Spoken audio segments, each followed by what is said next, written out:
Satuan Brimopolda Sulawesi Selatan menggelar apel pengecekan dan pemberangkatan personel dalam rangka pengamanan Pilkada serentak tahun 2020. Komandan Satuan Brimopolda Sulawesi Selatan, Kombes Pol Muhammad Anis Prasetyo, memimpin langsung apel pengecekan personel.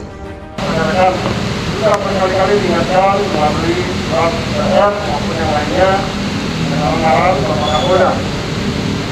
Pada saat kita melakukan pilkada atau pengamanan pilkada, selalu kedepankan netralitas. Dalam apel pengecekan ini, Damsat Brimopolda Sulsel mengecek perlengkapan dan peralatan serta kendaraan personel yang akan melaksanakan BKO dalam rangka Pilkada serentak tahun 2020.